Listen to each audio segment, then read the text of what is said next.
This is why I train in martial arts.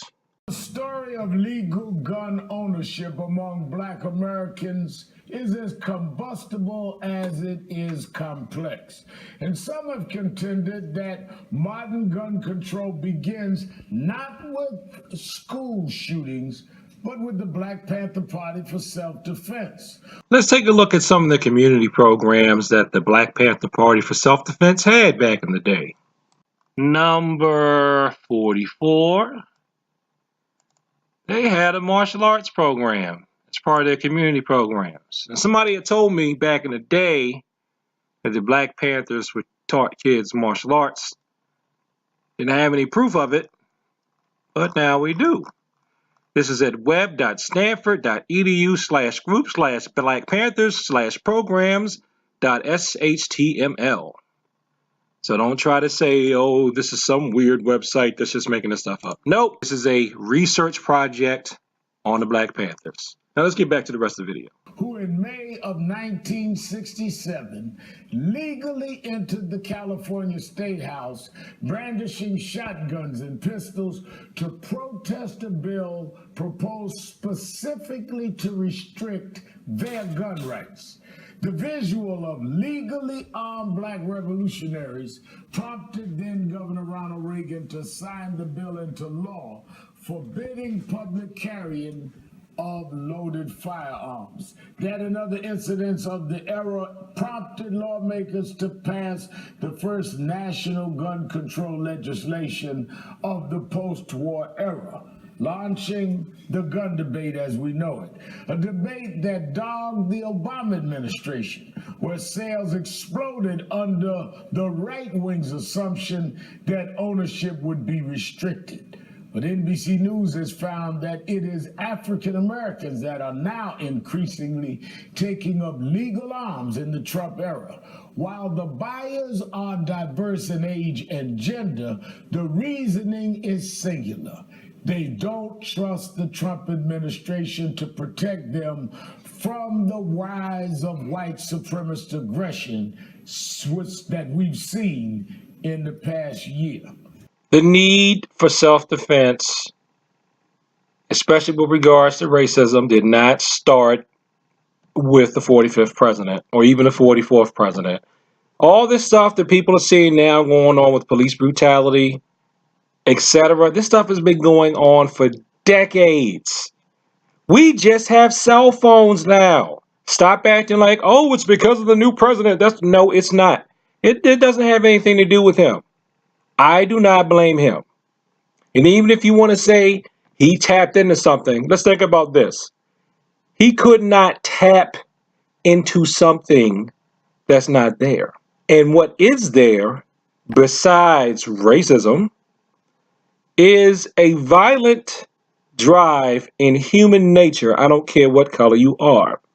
Joining me now from St. Louis is Paul Berry, who ran for Congress as a Republican in 2016. He is now host of Show Me Politics TV. You have been an advocate for this, Paul. Tell me why and what you think is achieved by blacks buying and owning more guns. Hey, good morning to you and happy Sunday, Reverend Sharpton. Thank you. First and foremost, I want to clarify, and this is sort of a misconception, that I'm not actually for arming people. What I do believe is that regardless of who you are, race, creed, zip code, or financial background, that you have access to the United States Constitution. Now, currently in the Constitution, the Second Amendment provides that a person may bear arms. My position's always been simple. You should not be fearful as an African American to open carry, concealed carry, or own a gun, just like in anywhere else in America. I don't call it being fearful. I call it being realistic. And I believe that your constitutional rights should not be watered down like ordering a pizza from your local pizza place. So for myself, you know, if you support the First Amendment right to protest, you have to protect the Second Amendment right. And if you support the right to a jury trial, you got to support the right to civil rights. So for myself, it's open carry, concealed carry, no carry. Every citizen should have an equal opportunity to access. And where I get frustrated, Reverend, is that when we have politicians that lay on the congressional floor yelling no buy, to me, what we have to do is we have to talk about the real issues, and the real issue is illegal gun ownership. The issue for me is that some of us are going to be treated differently based on who we are if we have guns. Also, an issue for me is you can't always get to the gun. But I think that some that lay on the floor yelling no buy also are saying that across the board, and they're not concerned about just telling blacks not to be able to have the same constitutional rights as others, but to really deal with the fact of gun ownership. What happens to the Black American community today affects the whole American community tomorrow. So you should really be concerned with what's going on with your neighbors, because after a while it shows up in your own yard. And then what's really interesting is I've noticed whatever happens in American culture today ends up being exported and seen in other cultures tomorrow. So the whole gun ownership thing looks like it started as a way they were trying to curtail the rights for, what they perceived to be black militants. But then they said, hey, this is pretty good. Let's just take this across the board. And now everybody has to deal with gun ownership issues. And since we do, you should take a martial arts class so you can protect yourself if you can't get to the gun, right? But the other aspect of this, and I agree we must have equal execution of our constitutional rights, but let's be serious, Paul. Blacks riding around with guns, given the racial dynamics, even with law enforcement, is a lot different than other Americans. And aren't we also setting up situations that could lead to more shootings? Oh, he had a gun, I felt he was going to shoot. That is exactly what I've been trying to say. The danger of that, I think, has to be, enter this conversation, because we can't act like everyone is equally treated when they're viewed even by law enforcement if they're carrying a weapon. Well, and what you said was very articulate, and my response is this. If you have a situation where we have two paths we can take here, Reverend. Path A is the path of the shadows, that we're going to live in the shadows of the Constitution, and we're not going to express our rights as of others. And the second path is we're going to have sunshine, we're going to have light, and we're going to respect the fact that we have these constitutional rights. It's easier to see the target when the sun is out. In St. Louis, my hometown, we have the highest toddler by death rates regarding toddlers. But you know why that comes? Why that happens? And why it's not happening in rural America? Because people in rural America are teaching their children firearm safety.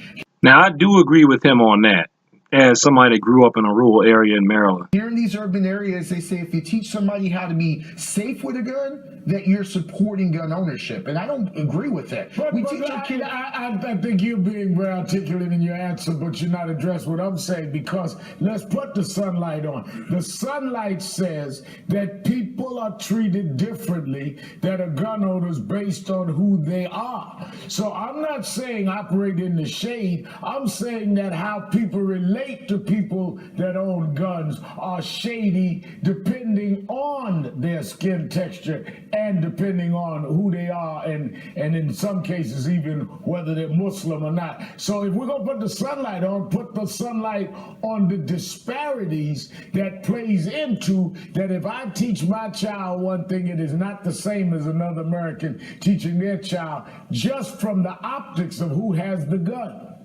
Yes, sir, Reverend Al Sharpton. Yes, sir. And I'd also like to add something that's sort of beyond the topic of this video, is I'll say, and when I teach my children martial arts, my teaching my children martial arts may be perceived differently than when someone else teaches their children martial arts, just based on the optics of the race that we tend to associate with martial arts.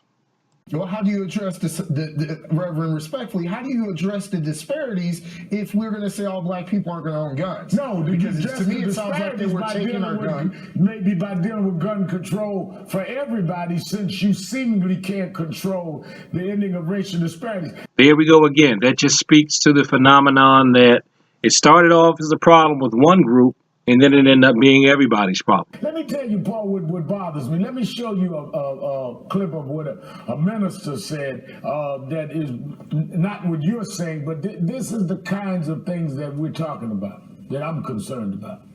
God took judgment several times. He's told his people to protect yourselves.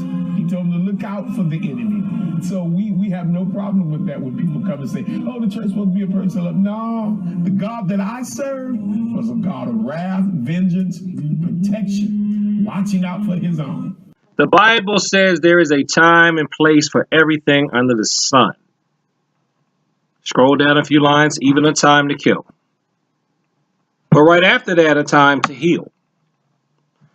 So that's for people who think that Christianity is all peace, love. I'm going to hug you, and if you try to hit me in my face, I'm not going to hit you back. It doesn't say that. The Bible does not say that.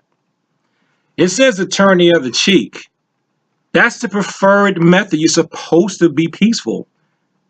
But it also has common sense. Jeez, come on, people. So that's the kind of thing that bothers me. I've been a follower of Martin Luther King's ideology all my life, mentored by Jesse Jackson, Y.T. Walker. So I believe in a saving America's soul, not that we ought to be the ones with vengeance. And you have people out here actually preaching, get a gun, have vengeance and all, which I understand anger, I understand fear, I understand self-protection as we see these militia groups rising. There are other things we need to defend ourselves against besides the militia groups that are much more likely to affect us, like random people losing their minds and stabbing folks on the train, like domestic situations, like regular petty criminals. You know, like sometimes you may be trying to interview somebody and he picks you up and body slams you. You know, people who are having a tough time and just decide to take it out on you one day. Now, you don't use guns for all those, but you can use martial arts training for all those. It's technically, gun's a weapon. That falls under martial arts. But I also understand we're not playing on an even playing field. So even if you don't have the commitment to nonviolence that I have, you've got to have the reality of that you are treated differently, and are we setting people up for more danger, more situations like we've seen? Well, and what I believe in this situation, what we need to do as a people is have an honest conversation. So if I carry a gun on my hip inside a Walmart in the state of Missouri as a practicing bail bondsman, do I get a couple eye cuts? Yeah. And what you may get, too, is a sneaky person calling the cops saying that you're walking around the store with a gun. I'm so scared. They put that in the cop's head, and then the cop comes to the store with his or her gun drawn, looking for this maniac that this snake just called in and said is going around the store terrorizing people. But the bottom line is this: we're going to make sure that we have the same constitutional rights as all others. And to say that we're going to restrict them for everybody, we're not being realistic in the time of who our president is, who our Congress is. So what are we going to do, Al Sharpton? Are we going to sit there and wait, okay, for 8 years or however long you think before there's another chance at a different administration? How many times do I have to say it is not whoever's in Congress per se? This is going to be a problem because people are violent. There's always been a segment of humanity that is violent. We have to protect ourselves from them. It doesn't matter who is or who is not in the White House. They can't protect you. Just like police officers cannot protect everyone all the time. We have to protect ourselves. That is why it is called self-defense. And we need to make sure we do it legally so we don't end up in jail. But it's called self-defense because it's something we have to do for ourselves. Stop trying to blame everything on up high. No. Blame it on the lower nature of people.